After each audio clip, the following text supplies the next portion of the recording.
दोस्तों, हिंदू राष्ट्रवाद की राजनीतिक विचारधारा हिंदुत्व को विकसित करने का बहुत बड़ा श्रेय सावरकर को जाता है।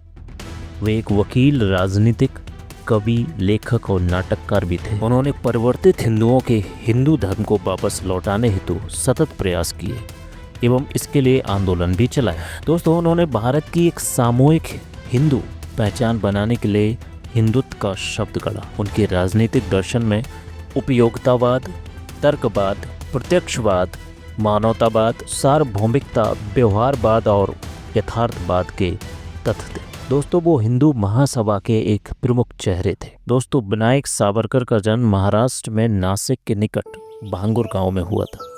उनकी माताजी का नाम राधाबाई और पिताजी का नाम दामोदर पंत सावरकर था। उनके दो भाई थे, गणेश एवं नारायण दामोदर सावरकर, और एक बहन थी जिसका नाम था नैनाबाई। जब वे केवल 9 वर्ष के थे तभी हैजे की बीमारी में उनकी माताजी का देहांत हो गया। इसके 7 वर्ष बाद सन 1899 में प्लेग की महामारी में उनके पिताजी भी स्वर्ग सिधार गए। दोस्तों, इसके बाद विनायक के बड़े भाई गणेश ने परिवार के पालन पोषण का कार्य संभाला। दुख और कठिनाई की इस घड़ी में गणेश के व्यक्तित्व का विनायक पर गहरा प्रभाव पड़ा। विनायक ने शिवाजी हाई स्कूल नासिक से 1901 में मैट्रिक की परीक्षा पास की। बचपन से ही वो पढ़ाकू तो थे ही, बल्कि उन दिनों उन्होंने कुछ कविताएं भी लिखी थी। आर्थिक संकट के बावजूद बाबा राव ने विनायक की उच्च शिक्षा की इच्छा का समर्थन किया। इस अवधि में विनायक ने स्थानीय नव युवकों को संगठित करके मित्र मेलों का आयोजन किया। दोस्तों, बहुत जल्द ही इन नव युवकों में राष्ट्रीयता की भावना के साथ क्रांति की ज्वाला जाग उठी। सन 1901 में रामचंद्र त्रिम्बक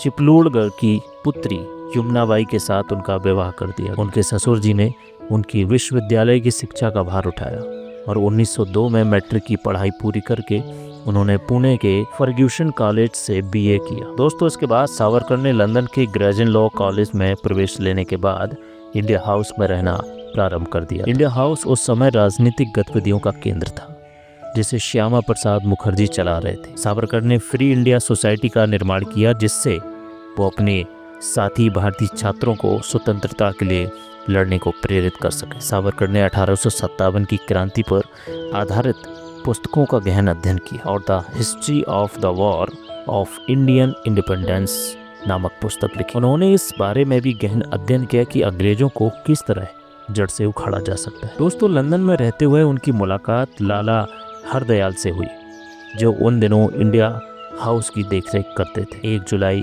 1909 को मदनलाल ढींगरा द्वारा विलियम हटकर्जन वायली को गोली मार दिए जाने के बाद उन्होंने लंदन टाइम्स में एक लेख भी लिखा था। 13 मई 1910 को पेरिस से लंदन पहुंचने पर उन्हें गिरफ्तार कर लिया गया, परंतु 8 जुलाई 1910 को एम.ए. मोरिया नामक जहाज से भारत ले जाते हुए सीवर हॉल के रास्ते ये भागने के लिए 12 दिसंबर 1910 को उन्हें आजीवन कारावास की सजा सुनाई गई।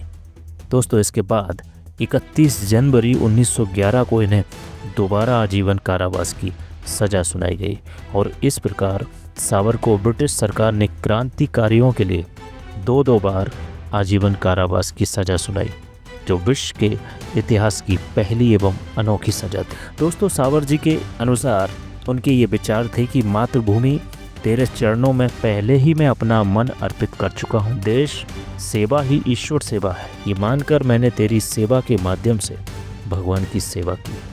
दोस्तों, इस तरह के सावरकर जी के विचार थे। दोस्तों, आजीवन कारावास होने से पहले सावरकर जी ने अपने मित्रों को बम बनाना और गोरिल्ला पद्धति से युद्ध करने की कला सिखाई थी। 1909 में सावरकर के मित्र और अनुयायी मदनलाल ढींगरा ने एक सार्वजनिक बैठक में अंग्रेज अफसर कर्जन की हत्या कर दी। ढींगरा के इस काम से भारत और ब्रिटेन में क्रांतिकारी गतिविधियां बढ़ गईं। सावरकर ने ढींगरा को राजनीतिक और कानूनी सहयोग दिया, लेकिन बाद में अंग्रेज सरकार ने एक गुप्त और प्रतिबंधित परीक्षण कर ढींगरा को मौत की सजा सुना दी, जिससे लंदन में रहने वाले भारतीय छात्र भड़क गए। सावरकर ने ढींगरा को एक देशभक्त बताकर क्रांतिकारी विद्रोह को और उग्र कर दिया। सावरकर की गतिविधियों को देखते हुए अंग्रेज सरकार ने हत्या की योजना में शामिल होने और पिस्तौलें भारत भेजने के जुर्म में फंसा दी, जिसके बाद सावरकर को गिरफ्तार कर लिया गया। अब सावरकर को आगे के अभियोग के लिए भारत ले जाने का विचार किया गया। जब सावरकर को भारत जाने की खबर पता चली तो सावरकर ने एक पत्र लिखा और उसमें लिखा, जैसे ही जहाज फ्रांस में रुके तुरंत कूद जाना। दोस्तों जहाज रुका और सावरकर खिड़की से निकलकर समुद्र के पानी में तैरते हुए भाग गए, लेकिन मित्र को आने में देर होने की वजह से उन्हें फिर से गिरफ्तार कर लिया गया। सावरकर की गिरफ्तारी से फ्रेंच सरकार ने ब्रिटिश सरकार का विरोध किया। दोस्तों अब इसके बाद असली खेल शुरू होता है। अब सावरकर जी को सेलुलर जेल में ले जाया जाता है, यानी कि काला पानी में उतार दिया जाता है। दोस्तों नासिक जिले के कलेक्टर जैक्सन की हत्या के लिए नासिक षड्यंत्र कांड के अंतर्गत उन्हें 7 अप्रैल 1911 को काला पानी की सजा पर सेलुलर जेल भेजा गया। उनके अनुसार